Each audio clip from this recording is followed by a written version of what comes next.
আমাদের সাংসদ অভিষেক বন্দ্যোপাধ্যায় এবং আমাদের সমময় নেত্রী বন্দ্যোপাধ্যায় এইসব ডেভেলপমেন্ট এবং স্পেসিফিক এই 25 নম্বর ওয়ার্ডের সব কাজগুলো লাস্ট কিছুদিন ধরে চলছে আর কি।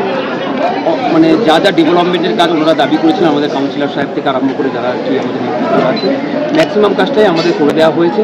সেই জিনিসগুলো বাড়িতে বাড়িতে গিয়ে প্রচার করার কথা বলা হয়েছে, কারণ আমাদের উন্নয়ন আমরা করে দিয়েছি। এবার বাকিটা মানুষের কাছে গিয়ে বলার দায়িত্ব আমাদের নেতৃত্বদের, আমাদের কর্মীদের, তাদেরকে সেই কথাটা মনে করি। এটা কোনোদিন রাজ্য সরকার করেনি বা আমাদের তৃণমূল কংগ্রেস দল করেনি। আমাদের বক্তব্য ছিল যে আপনারা এসআইআর করছেন, খুব ভালো জিনিস এসআইআর, আপনারা টাইম নিয়ে করুন। যেটা 2 বছরের কাজ সেটা আপনারা 2 মাসে করতে চাইছেন, যার জন্যে কাজটা ঠিকঠাক মতো প্রপারলি হচ্ছে না। আজকের এইরকম একটা সিচুয়েশনের মধ্যে দাঁড়িয়ে গিয়েছে আমরা, যে অ্যাডজুডিকেশনের নাম এখন আছে, অথচ নির্বাচন ঘোষণার টাইম হয়ে আসছে। তো আমাদের বক্তব্য এটাই ছিল যে আপনারা করুন, কিন্তু টাইম নিয়ে করুন।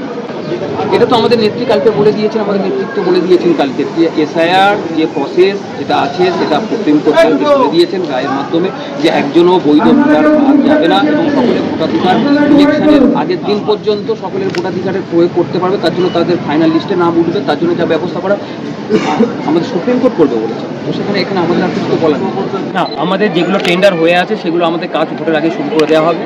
আর বাকি যেগুলো ওনারা বলেন, আমরা বললাম, যেটা আপনাদের সামনেই বললাম, যে আমরা আফটার ইলেকশন এগুলো প্রবলেম যেগুলো আছে আমরা দেখে সলভ করেছি। তো পক্ষপাতিত্ব না করি, ওনারা যেরকম স্বাধীন সংস্থা সেরকমভাবে নিরপেক্ষভাবে কাজ করে।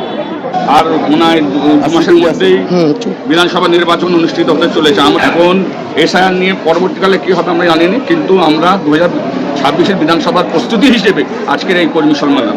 বিজেপির হচ্ছে পড়ে গিয়ে কাঁদুনি কান্না, জানেন তো, এটা করছে এখন। এসআইআর আমাদের নেত্রী মুখ্যমন্ত্রী মমতা বন্দ্যোপাধ্যায় প্রথমেই বলেছে এসআইআর আমাদের আপত্তি নেই, কিন্তু ওইখানে আমাদের আপত্তি আছে যেখানে একটা বৈধ ভোটারের নাম বাদ যাবে, সেখানেই আমাদের আপত্তি। যে কাজটা আপনার 2 মাসে নয় 2 বছরে হওয়ার কথা ছিল, ধীরে ধীরে করতে পারতো, সেখানে তাড়াহুড়ো করে নির্বাচনে অধিকাংশ সংখ্যালঘু সম্প্রদায়ের মানুষের ভোটকে কেটে দেওয়া হয়েছে। আজকে আপনি মালদা, মুর্শিদাবাদ এবং দক্ষিণ 24 পরগনা, উত্তর 24 পরগনা যদি দেখেন, প্রায় 40 লক্ষ ভোটারের ভোট কাটা হয়েছে। প্রথমে 59 লক্ষ লোকের ভোট কাটা হয়েছে, সেটা হচ্ছে আপনার মৃত ভোটার, ট্রান্সফার ভোটার এইসব ছিল, সেখানে আর কোনো প্রশ্ন ওঠেনি। কিন্তু এখন যে প্রশ্ন হচ্ছে, সেখানে আজ 59 লক্ষ প্রায় ভোটার অ্যাডজুডিকেশনে তাদের নাম এসে গেছে, আর সেটা বিচারাধীন, আপনি জানেন করে বিচারাধীন, সেটা এখন চলছে। আমরা কি হবে জানি না যে এই কাজটা সম্পূর্ণ করে ভোটে যেতে পারবে কিনা ইলেকশন কমিশন, সেটা ইলেকশন কমিশনের ব্যক্তিগত। আজকে 2014 সালে যখন প্রধানমন্ত্রী নরেন্দ্র মোদী ক্ষমতায় এসেছিল, তখন গ্যাসের দাম কত ছিল?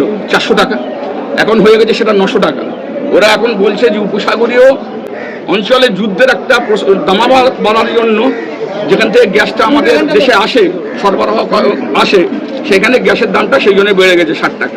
সেটা আমরা মেনে নিলাম, কিন্তু 2014 সালের পরে আজ পর্যন্ত প্রায় 500 টাকা অতিক্রান্ত, 500, 400, 900, প্রায় 1000 টাকার কাছে এখন গ্যাসের দাম।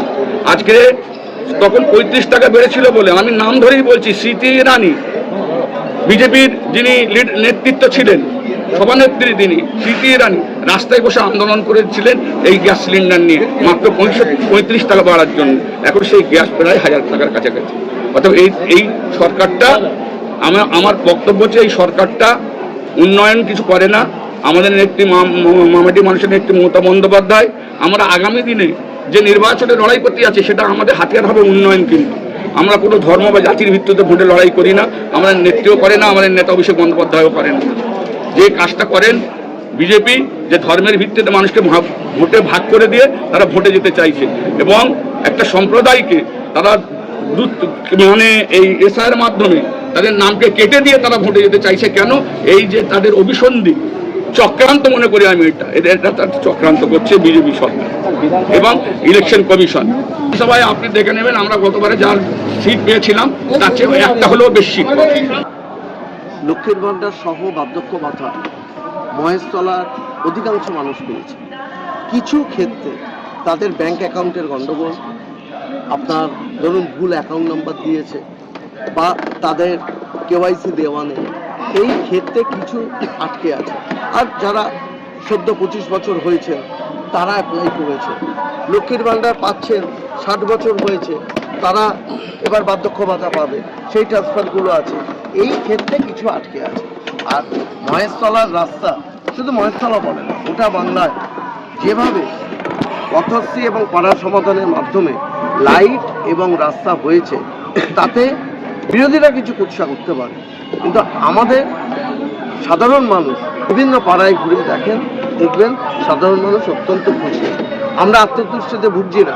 আমাদের মাননীয় সাংসদ কথা দিয়েছে, মহেশতলার যেটা সমস্যা, জল নিকাশির সমস্যা, নির্বাচনের পর উনি মহেশতলার জল নিকাশির জন্য একটা মাস্টার প্ল্যান করে সেটাকে বাস্তবায়িত করবেন।